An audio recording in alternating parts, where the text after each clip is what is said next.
Did ancient Greeks trade with the Philippines by circumnavigating Africa? Was the Philippines the ancient Greek source for gold and silver which they called Chryse and Argire? That is one of the many claims made by Timothy Jay Schwab of the God culture. However, if one does as he tells us, test all things, we will find that his claim is a lie. This claim is easily disproven by examining maps based on descriptions of the world written by the ancient Greeks. The first map to look at comes from Anaximander who lived between 610 and 546 BC. According to some, he was the first to make a map of the world. Isn't that odd? If the Greeks were trading with the Philippines as early as 800 BC as Tim alleges, why would Anaximander be the first to draw a map of the world 2 centuries later? And why would this map neglect the Philippines or any islands in Asia? Wouldn't there be massive and detailed navigation charts before he came along from which he could work? Only one fragment of Anaximander's works remains and his map is reconstructed from Herodotus's description. On this map there are no islands in Asia and the land masses are perfectly and equally divided.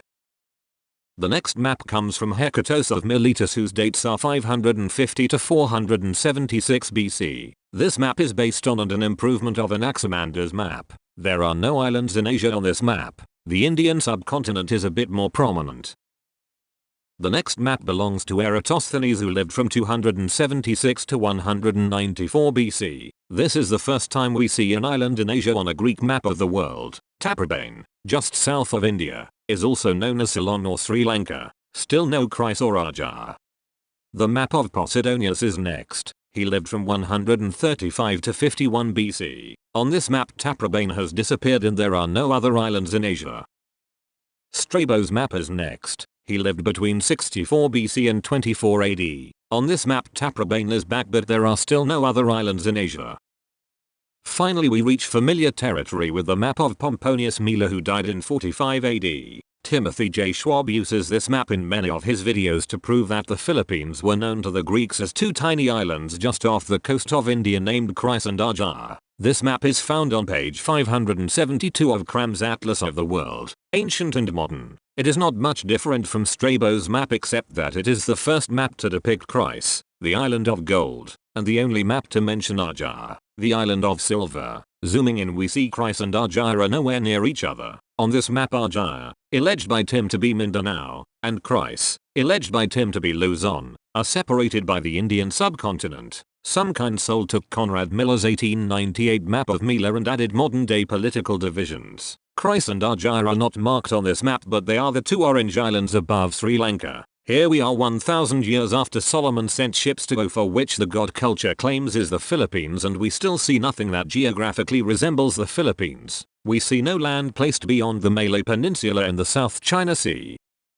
After Mela is the periplus of the Erythraean Sea which is dated to between 40 and 70 AD. This map is based on actual trade routes between Rome and India. Following the directions in the periplus does not lead one to the Philippines but to the Malay Peninsula. There is also no location for Argire because the periplus of the Erythraean Sea does not mention this place. See also how Chryse is located not in the Philippines but in the Malay Peninsula. The periplus of the Erythraean Sea is used extensively by Timothy Jay Schwab to prove that the Philippines is Chryse but every time he cites it he misinterprets it. At 2:20 in the video 100 clues number 2 he says the following. Periplus of the Erythraean Sea in the 1st century records Chryse and Argire as being located in the last part of the inhabited world toward the east, under the rising sun itself beyond the land of China which brought silk to India. This is wrong. The periplus never mentions Argire.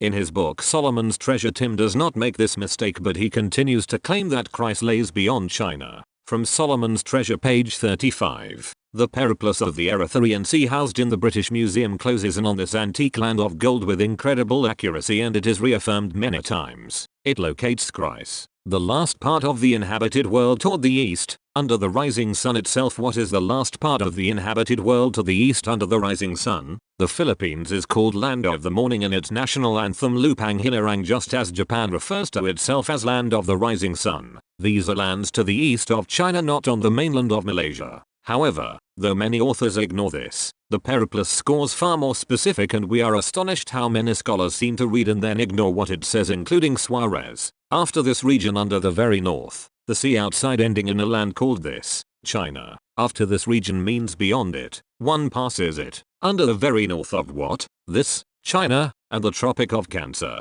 Taiwan. This is an island southeast of China.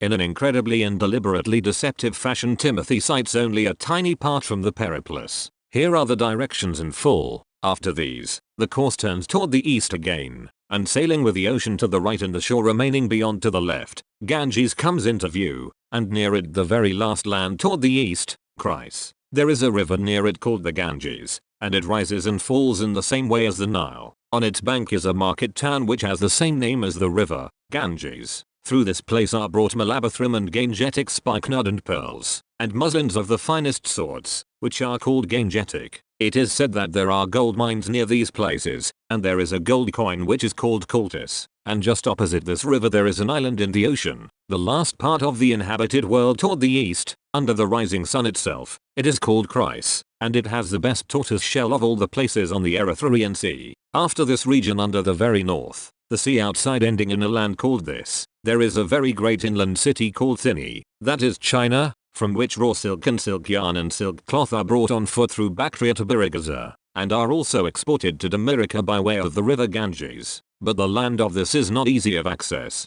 few men come from there, and seldom. The country lies under the Lesser Bear, Ursa Minor, and is said to border on the farthest parts of Pontus and the Caspian Sea, next to which lies Lake Meotis, all of which empty into the ocean. Paragraph 63 ends with a description of Chryse. Paragraph 64 begins after this region. What region? Chryse. After Chryse. Then a description of China is given. China is after Chryse and towards the north. That is not the Philippines. Chryse is also described as being a land to the east and an island just opposite the Ganges. Again, that is not and cannot be the Philippines, which is nowhere near the Ganges. The correct location of Chryse according to the periplus is shown on the map on screen. It is Indochina including the Malay Peninsula and not the Philippines. This text is almost 2000 years old, and the only people who say the periplus points to the Philippines are modern-day revisionists like Timothy Schwab and the God Culture, as well as Abraham Tabalog and J.G. Chiak, who have both written extensively about the pre-Spanish Philippine culture and its alleged Hebrew roots. The next map comes from Dionysius Periegetes, also known as Dionysius the Tourist. His dates are 117 to 138 AD. Zooming in, we see Chryse situated all alone between the Himalayas and the Ganges. There is no Arjaya on this map. This is another map that Timothy Jay Schwab misinterprets in both his videos and book. From page 45 of Solomon's Treasure. This is confirmed in other maps from that era. Dionysius Periegetes, the Tourist, offers directions from a northern perspective, but not far from this island there lieth another, which is called the farthest Thule, whereas when the hot summer sun approacheth to the northern pole, their nights be like unto perpetual day, in fairness and brightness, until he return again to the south. From thence if a man sailing towards Scythia turn his ship to the east, he shall find Chryse, which is another island of the ocean, in the which also the sun shineth very clearly. Then if he return him contrary to the south, immediately he shall discover Taprobana. They lie directly under the line of Cancer. The Scythian main has always been a well-noted area of the north in the Russian steppes as far as Mongolia. There are two maps on the next page which fully identify this, reconstructing the original directions of Dionysius. From the area of the Sakyo-Scythians also identified the same on Pomponius Mela's map.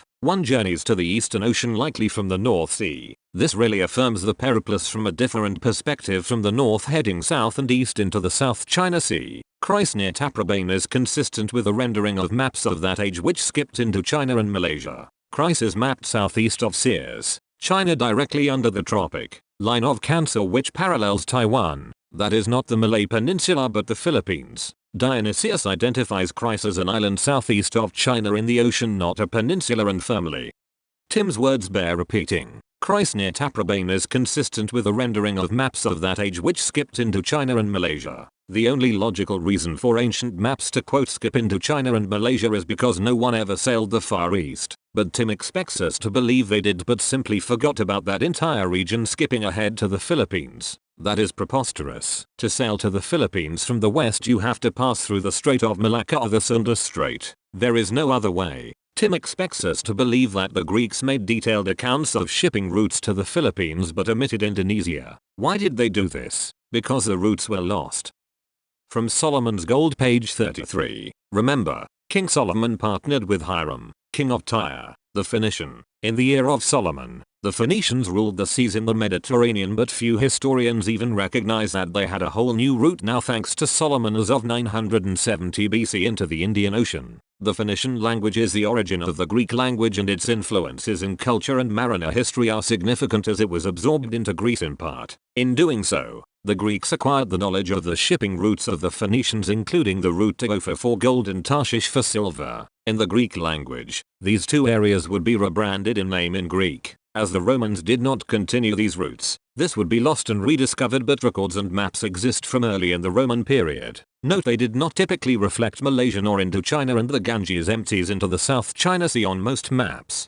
So, the Greeks inherited Solomon's shipping routes to the Philippines, but then the Romans came along and these routes were lost because the Romans did not continue them. Proof please? This is called ad hoc reasoning. Tim has zero proof that this happened. He is making it up. If the routes to the Philippines were lost, then why do these maps, according to Tim, depict the Philippines? If they were lost, then they should not be showing anything past the Malay Peninsula.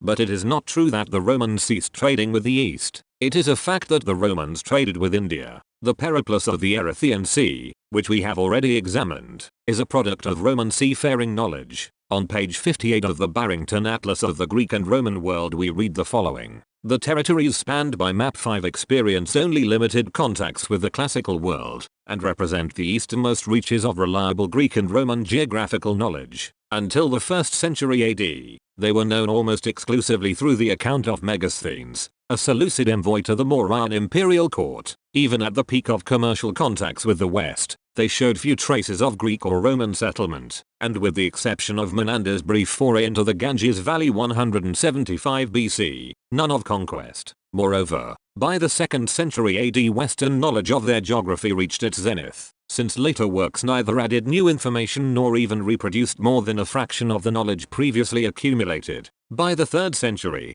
to judge by this trend as well as by the pattern of coin finds, contacts were declining in step with the fortunes of the Roman Empire. By the 4th century, contact appears to have been confined largely to Sri Lanka. The Romans, like the Greeks, made it as far as India and no further. There simply is no evidence they sailed to, much less traded with the Philippines, as the next and final map will make abundantly clear.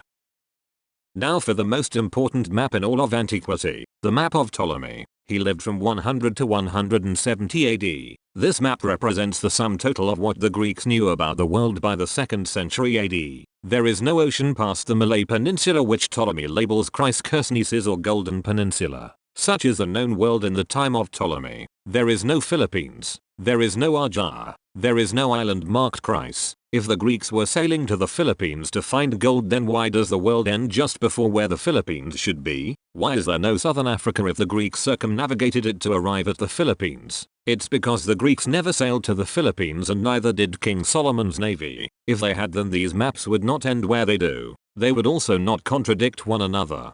Now, did you notice something else missing from all these maps besides the Philippines? It's Africa. The southern half of Africa is missing on all of these maps. That is because no one in antiquity, except for one instance recorded by Herodotus, ever circumnavigated Africa. Yet, Tim expects us to believe there was a robust trade between the Philippines, Ophir, and Greece and Israel, with the route circumnavigating Africa. From page 136 of Solomon's Treasure we read, even after Solomon, King Jehoshaphat attempted to rebuild and re-establish trade with Ophir, yet the ships were destroyed by Yahuwah. Understand that this is very close to the era in which the northern kingdom was about to be taken captive and to the very land Jonah was preaching repentance and salvation. Therefore Ophir had to bring goods to Israel instead, which we see in Jonah's story. The ships of Tarshish were certainly trading in Israel, again traveling the long way around Africa to the port of Joppa, as did the three kings after Messiah's birth in about 6 BC or so. On page 43 of Solomon's Treasure, Tim writes the following about the Greeks.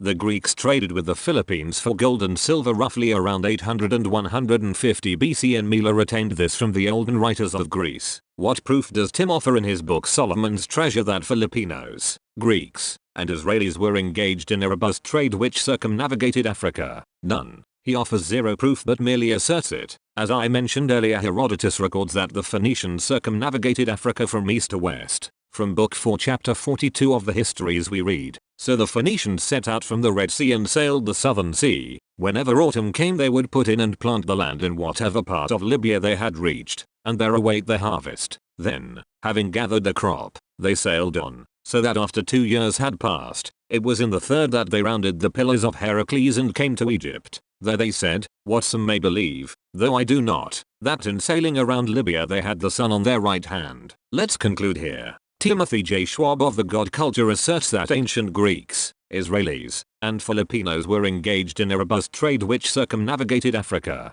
but ancient maps and directions show no proof of this claim. Tim himself offers no proof that this happened but merely asserts it as being true. His arguments for why no ancient map shows Indonesia, which must be bypassed before reaching the Philippines, are all ad hoc and made up. Tim has zero evidence to back up his claim that Greeks, Filipinos, and Israelis were trading together. He has no evidence that the Greeks sailed thousands of miles to the Philippines for gold. His claim that they did in that crisis Luzon and Arjar is Mindanao is belied by maps which show nothing that looks like the Philippines, which is an archipelago of 7,000 islands. Are we really to believe that the Greeks sailed that far and did not keep accurate notes? The whole idea is ridiculous and preposterous.